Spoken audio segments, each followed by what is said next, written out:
Hello friends. आज हम पढ़ेंगे चैप्टर 1 सेल रेफरेंसिंग के बारे में। सेल रेफरेंसिंग जो है वो माइक्रोसॉफ्ट एक्सेल का सबसे इम्पोर्टेंट पार्ट है। अगर आपने सेल रेफरेंसिंग सीख ली तो आपको पता लग जाएगा कि एक्सेल जो आप यूज़ कर रहे हो उसका पर्पस क्या है। जो आप डेटा शो करना चाहते हो क्या वो सही डेटा है, कहीं आप मिस्टेक तो नहीं कर रहे हो। बहुत से लोग क्या करते हैं, डायरेक्टली फॉर्मूला लगाते हैं और अपना डेटा दिखा देते हैं, जो कि डेटा बहुत बार गलत भी होता है। बहुत ही छोटा सा चैप्टर है, बस तीन टाइप के सेल रेफरेंसिंग होते हैं। अगर आप ये एक बार सीख जाते हो तो एक्सेल आपने ऑलमोस्ट 50% सीख ली। ठीक है। तो बेसिकली ये तीन टाइप के सेल रेफरेंसिंग होते हैं। सेल रेफरेंसिंग के से पहले मैं आपको कुछ बता देता हूँ, जिससे आपको ये पता लग जाए कि सेल रेफरेंसिंग लेते कैसे हैं। तो फॉर एग्जांपल ये एक डेटा है। अगर मैंने इस डेटा को ऐसे सिलेक्ट किया तो ये क्या होगा, ये होगा मेरा रेंज। ठीक है, रेंज कहाँ से कहाँ तक, यहाँ से लेके यहाँ तक मेरी रेंज हो गई। ठीक है। अगर मैंने ये यहाँ से ये डेटा मैंने सिर्फ इतना सेलेक्ट किया तो ये हो गई मेरी रेंज। अगेन ये जो ऊपर है हमारे पार्ट, ये हो गए हमारे कॉलम। ठीक है, ए बी सी डी, ये जहाँ तक जा रहे हैं ये कॉलम होते हैं, ये आगे तक जाते हैं। और जैसे ही आप नीचे काउंट करते हो 1 2 3 4, ये हो गए रोज। तो ये ऊपर वाले कॉलम है और ये रोज हो गए। अगर मैंने सेल को सिलेक्ट किया तो इसका एड्रेस क्या होगा, इसका एड्रेस होगा A1।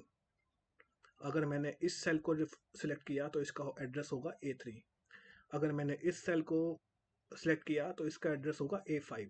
सिमिलरली B3, B2, आप जहाँ जहाँ सेलेक्ट करोगे वो एड्रेस यहाँ पे रिफ्लेक्ट करेगा। पहले मैं इस डेटा को हटा देता हूँ। अब हम देखते हैं कि सेल रेफरेंसिंग कितने टाइप की होती है। सेल रेफरेंसिंग होती है तीन टाइप्स की।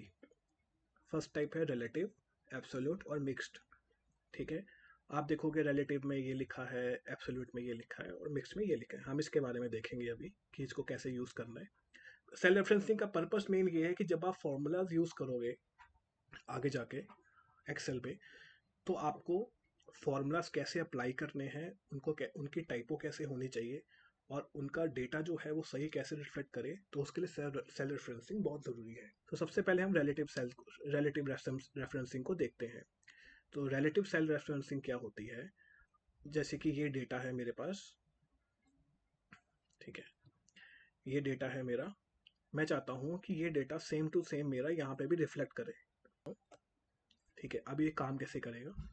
अब इसमें कुछ नहीं करना है, सिंपल आपको इज इक्वल टू तो लगाना ही है, जो कि एक्सेल का स्टार्टिंग पॉइंट है रेफरेंसिंग के लिए, फॉर्मूलाज के लिए। ठीक है, और आपने इसको एड्रेस देना है। मैंने इसको एड्रेस दे दिया A7 का। ठीक है, क्योंकि ये मेरा डेटा A7 से स्टार्ट हो रहा है। ठीक है, तो A7 का मैंने एड्रेस दिया और मैंने मार दिया एंटर। अब क्या होना चाहिए, अगर मैं नीचे जाऊं तो क्या मुझे सही डेटा रिफ्लेक्ट करेगा। लेट मी सी, सही डेटा रिफ्लेक्ट कर रहा है। ठीक है, और अगर मैं राइट में जाऊं तो क्या ये सही डेटा रिफ्लेक्ट करेगा, हाँ सही डेटा रिफ्लेक्ट कर रहा है। ठीक है, देखो अब सब कुछ सही आ रहा है। अब आप अगर चेक करोगे यहाँ पे एड्रेस में, तो ये है तो जी कॉलम, है तो एच कॉलम, है तो आई कॉलम, बट आप देखना यहाँ पे जो एड्रेस दिखाएगा वो ये वाले दिखाएगा। ठीक है, और इसी को हम बोलते हैं सेल रेफरेंसिंग। और आप देखो यहाँ पे भी A7 दिखा रहा है, यहाँ पे A8 दिखा रहा है। जैसे जैसे नीचे जाएंगे 8 10 11 12, सिमिलरली बी में भी 7 8 9 B7। रेटिंग्स में सी वाले कॉलम का दिखाएगा, C7 C8 C9। ठीक है, सिमिलरली D7 इनका। ठीक है, ये हो गई सिंपल सेल रेफरेंसिंग। इसमें क्या करना है, एक एक सेल को आप रेफरेंस लो। ठीक है, उसके आगे कोई आपको कुछ स्पेशल करेक्टर्स नहीं लगाने, और उसको आप अपने डेटा के अकॉर्डिंग वो आपको दिखा देगा कि आपका डेटा कौन सा है regarding to this cell reference. और सेल रेफरेंस को अगर आप इंग्लिश में लेके चलोगे तो सेल रेफरेंस, रेफरेंस का मतलब किसी चीज़ को रेफर करना। तो यहाँ पे मैंने, चाहे मैं हूँ जी कॉलम में लेकिन मैंने रेफर किया है ये वाला कॉलम, तो इसका डेटा दिखाएगा। तो सिंपल, अगर आप इसको अगर इंग्लिश में भी आप समझने की कोशिश करते हो तो सेल रेफरेंसिंग, मैंने एक सेल का रेफरेंस ले लिया, तो मतलब ए का रेफरेंस ले लिया, बी का रेफरेंस ले लिया, या किसी भी सेल का रेफरेंस ले लिया। ठीक है, तो ये हो गया रिलेटिव सेल सेल रेफरेंसिंग। ठीक है, सेकंड आती है एब्सोल्यूट। ठीक है, एब्सोल्यूट में क्या होता है कि एब्सोल्यूट में पहले मैं आपको एक चीज दिखाता हूँ। एब्सोल्यूट का मतलब हो गया, ये वाला साइन आप देख रहे होगे कि यहाँ पे ये दोनों जगह पे एक स्पेशल साइन दिख रहा है आपको, which is a dollar sign. ठीक है, तो डॉलर साइन एक्सेल में क्या होता है? डॉलर साइन का मतलब, डॉलर साइन का मतलब ये हो गया कि आपने अपने कॉलम को और सेल को लॉक कर दिया। अब आप ये देखोगे कि यहाँ पे एक एड्रेस दिया हुआ है, विच इज A1, ये वाला एड्रेस। ठीक है, यहाँ पे क्या किया इसने, इसने कॉलम को भी लॉक कर दिया और रो को भी लॉक कर दिया। ठीक है, अब ये A1 है तो A7 भी हो सकता है, A2 भी हो सकता है, मतलब कोई सा भी कॉलम रो। बट इसमें क्या किया, उसने कॉलम को और रो को दोनों को लॉक कर दिया। अब हम ये देखते हैं कि इसको लॉक कैसे करते हैं और लॉक करने से होता क्या है। अब एब्सोल्यूट में मैं यहाँ जाता हूँ, इस पुराने डेटा को डिलीट कर देता हूँ। ठीक है, अब एब्सोल्यूट को कैसे यूज करना है वो हम देखते हैं। इज इक्वल टू A5 लिया, पर अब इसको लॉक कर देंगे। लॉक कैसे करना है, आपने F4 दबाना है। यहाँ पे देखिए लिखा भी हुआ है F4। एक एक बार में F4 दबाना आपको। एक बार में आपने F4 दबाया, तो अब क्या हुआ, मेरा कॉलम जो था, ये वाले कॉलम है ऊपर वाले, तो मैंने अपने ए कॉलम को भी लॉक कर दिया। और ये मेरी रो है 5 6 7 8, और मैंने अपनी रो को भी लॉक कर दिया। कॉलम लॉक, रो लॉक। अब मैं इसको एंटर मारता हूँ तो ये आ गया टाइप। अगर मैं इसको नीचे करता हूँ तो आप देखोगे कि ये एक ही डेटा दिखा रहा है मुझे। ठीक है, टाइप टाइप टाइप टाइप। तो क्या ये सही है? और अगर मैं इसको राइट साइड में करता हूँ तो भी ये मुझे टाइप टाइप टाइप दिखा रहा है। हाँ, ये डेटा सही है। क्यों?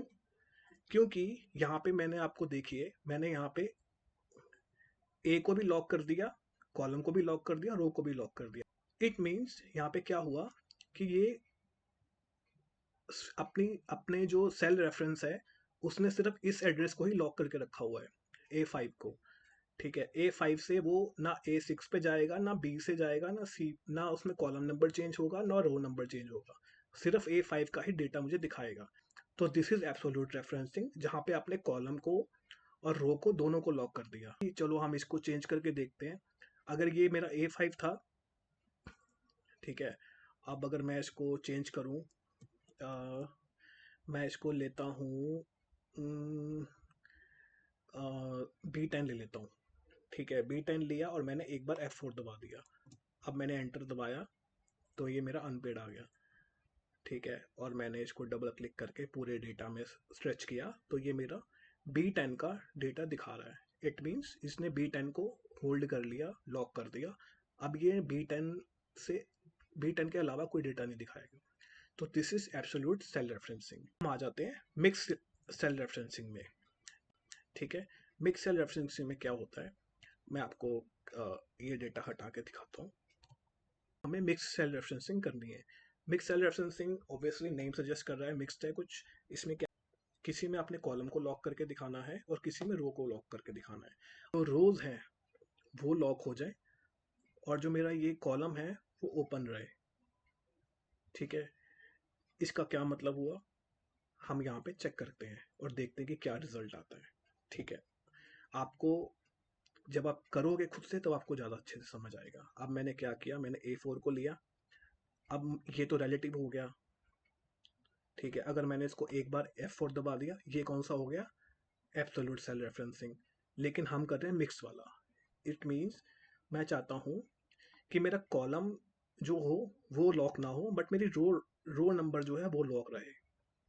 ठीक है, अब इससे क्या होगा, जब मैंने एंटर मारा, नीचे किया मैंने, जो मेरा डेटा है कॉलम का, सिर्फ वही रिफ्लेक्ट कर रहा है। क्यों? क्योंकि मैंने रो नंबर तो लॉक ही कर दी, 4A4 तो लॉक ही कर दिया मैंने। अब इसमें क्या हुआ, अब आप देखिए, ये मुझे क्या दिखा रहा है, टाइप टाइप टाइप टाइप। चलो अब हम नेक्स्ट कॉलम में देखते हैं क्या दिखाता है। स्टेटस दिखा रहा है। ओके, अब अगर मैं इसको नीचे करता हूँ तो ये देखिए मेरे को स्टेटस स्टेटस स्टेटस दिखा रहा है। सिमिलरली अगर मैं ये फैला देता हूँ, इनको स्ट्रेच कर देता हूँ, तो ये देखिए रेटिंग और बिल। इट मीन्स जो भी हमारे कॉलम में थे, टाइप स्टेटस रेटिंग बिल, यही डेटा मुझे ये दिखा रहा है सब में। और ऐसा क्यों हो गया? क्योंकि मैंने यहाँ पे क्या किया था, मैंने अपने कॉलम को तो ओपन रखा। इट मीन्स ये ए से बी में जा सकता है, बी से सी में जा सकता है और सी से डी में जा सकता है, ठीक है। बट मेरा जो रो नंबर है 4, जो कि ये वाला है, इसको मैंने लॉक कर दिया, ठीक है। तो इससे क्या होगा, ये 4 में जो जो 4 का डेटा है, A4 का डेटा, वो तो दिखाएगा, बट ये A5 में नहीं जा सकता, ये A4 ही रहेगा। तो A4 A4 A4 A4 ही दिखाएगा ये। तो यहाँ पे क्या हुआ, यहाँ पे ये A4 का ही डेटा दिखा रहा है। सिमिलरली सेकंड कॉलम की बात करें, तो अब ये स्टेटस कैसे आया, स्टेटस ऐसे आया क्योंकि यहाँ पे कॉलम लॉक नहीं था। तो जब ये यहाँ पे आया, ठीक है, हमने यहाँ पे जब स्ट्रेच किया तो ये बी हो गया। अगेन आप देखोगे तो बी तो लॉक, बी तो आ गया, लेकिन 4 सेम है, 4 लॉक है। और अब यहाँ पे भी जाओगे तो सी आ गया, लेकिन 4, रो नंबर 4 लॉक है। यहाँ पे जाओगे तो डी कॉलम आ गया, लेकिन रो नंबर 4 लॉक है। और सिमिलरली आप नीचे वाले सेल में भी कहीं भी जाओगे तो आप देखोगे बी ओपन है, बी कॉलम ओपन है और फोर्थ रो लॉक है। और यहाँ पे भी आप देखोगे तो फोर्थ रो लॉक है। इसी वजह से ये आपको, ये जो सिर्फ 4 अपर हेडलाइंस है, सिर्फ इन्हीं का ही डेटा दिखा रहा है, ठीक है। आप अगर थोड़ा सा भी कंफ्यूज हो तो एक बार बैक में जाके वीडियो आप दोबारा देखोगे तो आपको समझ में आ जाएगा, ये टेक्निकल नहीं है, बहुत ईजी है। सिमिलरली हम नीचे जाते हैं, ठीक है, और अब हम उल्टा करते हैं, ठीक है। यहाँ पे हमने क्या किया था, यहाँ पे आप देखो कॉलम ओपन थे लेकिन रो नंबर लॉक थी। तो A B C D तो जा रहा है, लेकिन रो फोर्थ ही दिखा रहा है। तो A4 A4 A4 B4 B4 B4 C4 C4 C4 D4 D4 D4। अब हम क्या करेंगे कि जो हमारे कॉलम थे, ये जो कॉलम है, हम इसको लॉक करते हैं और रो को ओपन कर देते हैं। तो अब ये देखते हैं कि इससे क्या होता है। अब आप देखिए, जब हम यहाँ जाते हैं और मैंने अपना कॉलम सेल रेफरेंस लिया A17, एक बार दबाया, 2 बार दबाया और 3 बार F4 दबाया। 3 बार आप F4 दबाओगे तो आपका कॉलम लॉक हो गया। ये देखो मेरा कॉलम लॉक हो गया, लेकिन मेरी जो रो नंबर है वो ओपन है। अब मैं मारता हूँ एंटर। अब नीचे क्या डेटा दिखाना चाहिए, गेस। नीचे मेरे हिसाब से होना चाहिए A18 और उसके नीचे होना चाहिए A19 A20। तो लेट्स सी क्या हो रहा है ये। हाँ, तो आप ऊपर देखोगे A18 A19 A20 A21, ठीक है। बट अब यहाँ पे क्या होना चाहिए, ये तो ठीक है, लेकिन यहाँ क्या होना चाहिए, मेरे हिसाब से यहाँ होना चाहिए again A17 A18 A19 A20। So let's check करते हैं कि वो हो रहा है कि नहीं हो रहा है, ठीक है। तो यहाँ पे देखता हूँ, यहाँ पे भी A17 A18, तो इट मीन्स जो यहाँ पे डेटा है वही डेटा यहाँ पे आ रहा है, ठीक है। और थर्ड वाले में भी देखते हैं,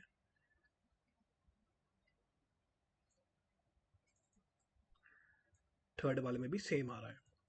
अब ये क्यों हुआ, यहाँ पे A से B में क्यों नहीं गया और B से C में क्यों नहीं गया, अब तक आई थिंक आपको समझ में आ चुका होगा, क्योंकि हमने यहाँ पे कॉलम को लॉक कर दिया था। तो यहाँ पे बाकी सब चीज़ें चेंज हो रही हैं, रो नंबर चेंज हो रहे हैं 18 19 20 21, लेकिन मेरा कॉलम लॉक है तो ए ही दिखा रहा है, ए कॉलम का ही डेटा दिखाएगा, बी का नहीं दिखाएगा, सी का नहीं दिखाएगा, डी का नहीं दिखाएगा। तो ये हो गई मिक्स सेल रेफरेंसिंग। सो अगर आप यहाँ पे जाके देखते हो तो हमारे 3 तरह की सेल रेफरेंसिंग ही होती है, और ये आपको मेरे हिसाब से अभी तक आ चुकी होगी। एग्जाम्पल ले लेते हैं एक, ये एक एग्जाम्पल है। अब मैं चाहता हूँ, अब ये एक डेटा है फॉर एग्जाम्पल, ठीक है। आप इसको बहुत टेक्निकली मत लीजिए कि ये क्यों है, ये क्या है, बट आप ये सोचिए कि ये एक टेबल है जिसमें हम 2 का टेबल करेंगे, 3 का करेंगे, 4 का करेंगे। तो सिमिलरली क्या होना चाहिए, सिंपली 2 1 2, 2 2 4, 2 3 6, 2 4 8, 2 5 10 और 2 10 20। यहाँ पे 20 आना चाहिए, ठीक है, यहाँ 30 होना चाहिए। सिमिलरली ये टेबल्स हैं। तो अब हम चेक करते हैं कि क्या यहाँ पे यही डेटा आ रहा है, ठीक है। तो इसके लिए मुझे क्या करना होगा, मुझे मल्टीप्लाई करना होगा 2 को 1 से, 2 को 2 से, 2 को 3 से, 2 को 4 से और सिमिलरली 2 को 10 से। तो वो मैं कैसे कर सकता हूँ, मैं यहाँ पे गया, मैंने इस इक्वल टू दबाया, मैंने इस सेल का रेफरेंस लिया, मतलब C4 को B5 से मल्टीप्लाई करना है, ठीक है, क्योंकि ये देखो ये बी कॉलम है, 5th नंबर पे है, और ये C4 है। ठीक है, तो मैं कैसे लिख सकता हूँ इसको, इज इक्वल टू C4।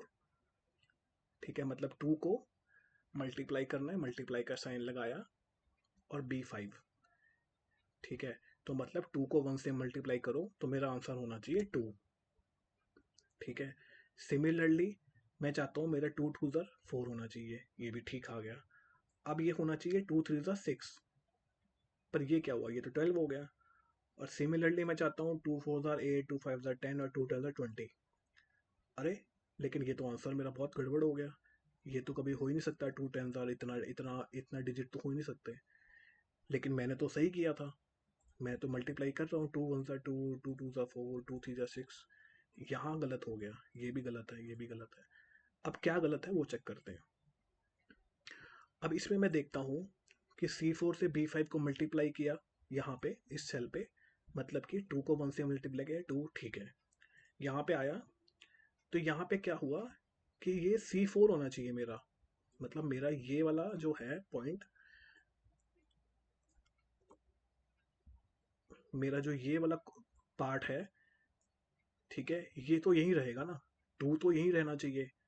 अगर 2 चेंज हो रहा है तो इट मीन मेरा डेटा गलत हो सकता है। तो यहाँ पे क्या हुआ, इसने C4 को हटा के, इस पार्ट को हटा के C5 पे आ गए, पर क्योंकि यहाँ पे 2 था तो सेम आंसर आ रहा है। ठीक है, चलो हम यहाँ पे भी आ जाते हैं एक बार। अब हम आ गए इस कॉलम पे। यहाँ पे क्या हुआ, यहाँ पे ये C6 पे आ गया। C6 का मतलब ये वाला 4। ठीक है, और इसने क्या किया, C6 को B7 से मल्टीप्लाई कर दिया, मतलब 4 को 3 से मल्टीप्लाई कर दिया, 4 को 3 से मल्टीप्लाई कर दिया, 12 कर दिया। पर मेरे को तो 4 से मल्टीप्लाई नहीं करता, मेरे को तो 2 से मल्टीप्लाई करना है। सिमिलरली यहाँ पे क्या हुआ, C7 से B8 को कर दिया, ये भी गड़बड़ है। मेरे को तो C7 तक तो ठीक है, मेरे को तो C7 तो करना ही नहीं है, मेरे को तो C4 करना है। ठीक है, C4 को मेरे को मल्टीप्लाई करना है B8 से, तो ये मेरा आंसर आना चाहिए 8, बट ये आ रहा है 48। अब हम इसको क्या करेंगे, अब मुझे ये पता लग गया कि यहाँ पे इस डेटा में क्या हो रहा है, ये मेरा रो नंबर भी चेंज करता जा रहा है, जैसे जैसे मैं नीचे जा रहा हूँ ये मेरा रो नंबर चेंज करता जा रहा है। अब यहाँ पे आपको समझ में आएगा कि सेल रेफरेंसिंग क्यों लगानी चाहिए और कहाँ लगती है। ठीक है, और इसका कितनी इंपॉर्टेंस है। ठीक है, आप देखो सिंपल सा डेटा है, लेकिन स्टिल मल्टीप्लीकेशन में भी गलती हो रही है। अब इसको कैसे ठीक कर सकते हैं, मैं यहाँ पे जाता हूँ, किसी एक सेल में भी आप कर दोगे तो सारे डेटा में रिफ्लेक्ट करेगा। मैं यहाँ जाता हूँ, मेरे को पता है कि यार ये मेरा ना C4 तो ठीक है, ये नीचे जैसे जाता जा रहा हूँ, C4 से C5 C6 C7 हो रहा है, जो कि ठीक नहीं है। ठीक है, मेरा सी जो है, जो मेरा सेल रेफरेंस है, वो मेरा C4 ही होना चाहिए हमेशा। यहाँ पे भी C4 होना चाहिए, यहाँ पे भी C4 होना चाहिए, यहाँ पे भी C4 होना चाहिए, जबकि चेंज हो रहा है। तो इट मीन्स मेरे को रो नंबर जो है अपना, सी तो मेरा ठीक है, मतलब सी कॉलम तो ठीक है मेरा, मेरा जो रो नंबर है वो चेंज हो रहा है, तो मेरे को रो को लॉक करना है। अब मैं क्या कर सकता हूँ, रो को लॉक करने के लिए मैं यहाँ जाऊँगा, जो मेरा एड्रेस है, चाहे यहीं पे क्लिक कर लो आप। ठीक है, बेस्ट होता है यहाँ से करो आप। यहाँ पे मैं जाऊँगा, मैंने F4 दबाया, मेरे को अब यहाँ पे क्या हुआ, एक बार मैंने F4 दबाया, मेरा मेरा कॉलम भी लॉक हो गया और मेरी रो नंबर भी लॉक हो गई। बट कॉलम में तो मेरे को डिफरेंट प्रॉब्लम ही नहीं है ना, मेरे को तो रो नंबर में प्रॉब्लम है। अब मैं जाऊँगा, रो को लॉक कर दिया मैंने और मारता हूँ एंटर। तो अब क्या हुआ, मेरा सी जो मेरा रो नंबर है वो लॉक हो गया, कॉलम मेरा ओपन है। अब इसको नीचे करके देखता हूँ तो ये देखो मेरा आंसर ठीक हो गया। ठीक है, अब आप देखो मेरा C4 भी ठीक है, यहाँ पे भी C4 C4 C4 C4 ही होना चाहिए, चाहे मैं किसी भी रो नंबर पे आ रहा हूँ, लेकिन डेटा मेरा C4 ही दिखा रहा है। और ये मल्टीप्लाई कर रहा है ऐसे, 2 2 ज़ा 2 1 ज़ा 2 2 2 ज़ा 4, 2 5 ज़ा 10, 2 10 ज़ा 20। लेट्स सी कि अब ये बाकी में डेटा सही दिखा रहा है कि नहीं दिखा रहा है। अब अगर आप देखते हो तो ये बाकी डेटा सारा खराब हो गया, 2 का टेबल तो ठीक है, लेकिन यहाँ पे क्या हुआ, ये गड़बड़ हो गया। ठीक है, अब हम एक काम करते हैं, पहले हम 3 का देखते हैं कि 3 में क्या हुआ। यहाँ पे तो 30 होना चाहिए, बट ये 60 आ रहा है, ये डबल डबल ये सब कुछ चेंज हो गया। यहाँ पे क्या हुआ, अब हम यहाँ पे चेक करते हैं, यहाँ पे कौन सी सेल रेफरेंसिंग हमारा एड्रेस गलत है। ठीक है, ये प्रैक्टिस करते हुए आता है। मैं अभी आपको इसलिए दिखा रहा हूँ ताकि आपको कभी आप कहीं फंस भी जाओ तो आपको पता लगे कि कैसे ठीक करना है अपना डेटा को। अब आप यहाँ पे आए, आपने ये देखना है कि आपको अब इस कॉलम में क्या करना है, आपको 3 1 3 होना चाहिए, 3 2 6 यहाँ होना चाहिए, 3 3 9 यहाँ होना चाहिए। ठीक है, अब यहाँ पे क्या हो रहा है, यहाँ पे D4 तो ठीक है, मतलब D4 का रेफरेंस तो ले रहा है वो, यहाँ भी D4 का ले रहा है, D4 का ले रहा है, D4 का ले रहा है, ठीक है। अब यहाँ पे क्या हुआ कि यहाँ पे उसको मल्टीप्लाई किससे करना है, इससे बी कॉलम से करना चाहिए, लेकिन यहाँ पे क्या हुआ, ये सी कॉलम को मल्टीप्लाई कर रहा है। सो इट मीन्स क्या हुआ, जब हमने डेटा लेफ्ट से राइट को गए तो हमारे कॉलम भी चेंज होते गए। ठीक है, मैं आपको दिखाता हूँ। ठीक है, जैसे डी में आप देखोगे तो ये C5 से मल्टीप्लाई कर रहा है, यहाँ पे गए तो डी से मल्टीप्लाई कर रहा है, यहाँ पे गए तो ई से आ गया, ई तो मतलब ये हो गया ना, E5 तो ये हो गया। हमें यहाँ 24 तो कुछ करना ही नहीं है, हमें तो इससे मल्टीप्लाई करना है, ऊपर वालों को हमें इनसे मल्टीप्लाई करना है। तो इट मीन्स हमारे कॉलम भी चेंज हो रहे हैं। कहाँ पे हमारे कॉलम कहाँ चेंज हो रहे हैं, यहाँ पे मल्टीप्लिकेशन के जो बाद का सेल रेफरेंस है उसमें हमारे कॉलम चेंज हो रहे हैं। इट मीन्स फर्स्ट वाला तो हमारा ठीक है, हमने कॉलम लॉक कर दिया, हमने फर्स्ट वाले में रो नंबर तो लॉक कर दी, कॉलम चेंज हो रहे हैं, ठीक है, डी से ई में जा रहा है, ई से एफ में जा रहा है, ये तो ठीक है। लेकिन हमें सेकंड वाले सेल रेफरेंस में यहाँ पे जो हमारा मल्टीप्लिकेशन है वो यहाँ नहीं होना चाहिए, इससे होना चाहिए। इट मीन्स मेरे को ये वाला लॉक करना पड़ेगा सेकंड वाले में, अब बी कॉलम जो है वो लॉक होना चाहिए, रो नंबर चेंज होती जाए। तो पार्ट है, ये गलत गलत कॉलम को मल्टीप्लाई कर रहा है, मुझे ये ठीक करना है। अब इसको कैसे ठीक करेंगे, पहली बात तो ये C5 तो है ही नहीं, हमें तो मल्टीप्लाई करना है B5 से। ठीक है, तो ये ठीक कर दिया हमने। अब इसके बाद मैं इसको लॉक कर देता हूँ। इसमें क्या करेंगे, हम कॉलम को लॉक कर देंगे। यहाँ पे देखो रो लॉक है, यहाँ पे कॉलम को करेंगे। कॉलम को करने के लिए कैसे करेंगे, F4 दबाएंगे, दोनों लॉक हो गए। एक बार दूसरी बार दबाया तो रो नंबर लॉक हो गई, तीसरी बार दबाया तो कॉलम लॉक हो गया। अब मैं इसको करूंगा एंटर। ठीक है, अब मैं देखता हूँ कि क्या ये डेटा मेरा सही दिखा रहा है। हाँ, अब आप देखोगे तो मेरे फर्स्ट वाले में रो नंबर को लॉक किया, सेकंड वाले में कॉलम को लॉक किया। अब अगर मैं इसको डेटा को खींचता हूँ यहाँ से यहाँ तक और यहाँ से यहाँ तक, तो मेरा ये टेबल जो है वो सही दिखा रहा है। तो अब आपको समझ में आया कि सेल रेफरेंसिंग कितनी इंपॉर्टेंट है। एक एग्जांपल और दिखाता हूँ मैं आपको। एक बार डेटा को मैं हटा लेता हूँ, पूरा सेलेक्ट किया, डिलीट किया। ठीक है, और मैंने अब क्या करूँगा, मैं इस वाले सेल का रेफरेंस लूँगा। इसमें क्या करना है, हम सेम मल्टीप्लाई करेंगे। देखो जैसे ये वाला टेबल था, इसी तरह का टेबल है, यहाँ पे भी मल्टीप्लाई करेंगे और हम इसमें +1 करके देखेंगे, मल्टीप्लाई +1। ठीक है, +1 कर सकते हैं, +2 कर सकते हैं, +3 कर सकते हैं, जैसे भी आपको ठीक लगे। तो पहले हम इसको मल्टीप्लाई करते हैं, C4 को मेरे को C4 को मेरे को मल्टीप्लाई करना है B5 से। ठीक है, लेकिन मैं चाहता हूँ कि मेरा इसमें रो नंबर लॉक रहे और इसमें कॉलम। ठीक है, ये सिंपल वही वाला है जो हमने लास्ट टाइम किया था। अब अगर मैं इसको ऐसे करता हूँ तो आप देखोगे कि ये मेरा टेबल बन गया। ठीक है, C4 लॉक है, B6 चेंज हो रहा है, यहाँ पे आप देखोगे। ठीक है, अब इसमें मैं एक चीज़ करता हूँ, मैंने क्या किया, मैंने किया प्लस, और मैंने इस सेल रेफरेंस का एड्रेस डाल दिया। ठीक है, और मैंने मार दिया एंटर। ठीक है, मैं थोड़ा इजी करने के लिए ये डेटा हटा देता हूँ अभी। ठीक है, मैंने क्या किया, C4 को B5 से मल्टीप्लाई किया प्लस B4 कर दिया। तो B4 में अगर मैं 1 डालता हूँ तो मतलब 2 1 2 +1 3। अब मेरा यहाँ पे क्या होना चाहिए, 2 2 4 +1 5। तो देखता हूँ क्या मेरा 5 आ रहा है। ठीक है, क्या यहाँ पे मेरा 8 आना चाहिए, नहीं, 2 3 6 +1 7। ठीक है, सिमिलरली नीचे किया तो 2 10 20 +1 21 होना चाहिए, 29 आ गया। इट मीन्स कुछ गड़बड़ कर दी मैंने। अब तक आप मुझे लगता है अब तक आप लोगों को पता लग चुका होगा कि क्या गड़बड़ हुई है।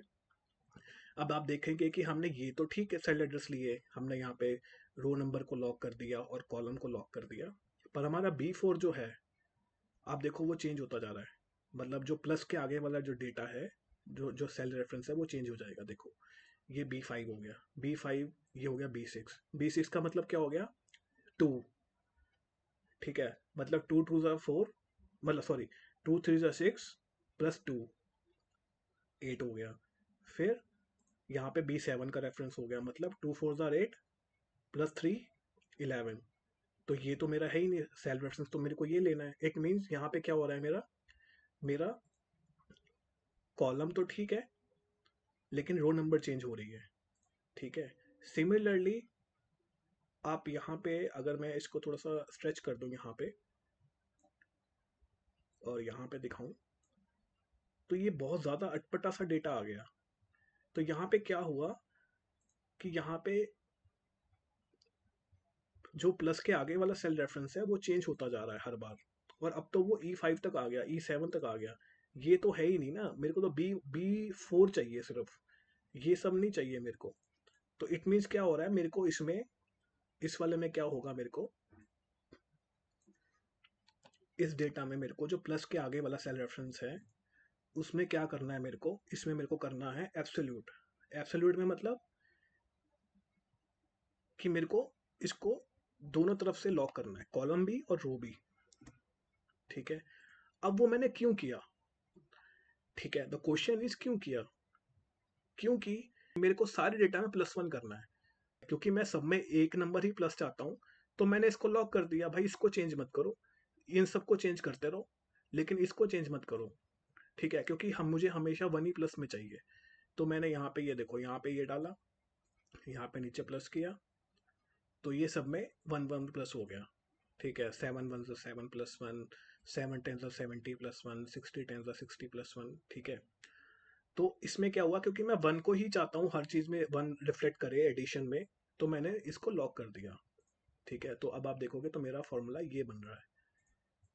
ठीक है, B4 हर जगह लॉक है, हर सेल में B4 लॉक है।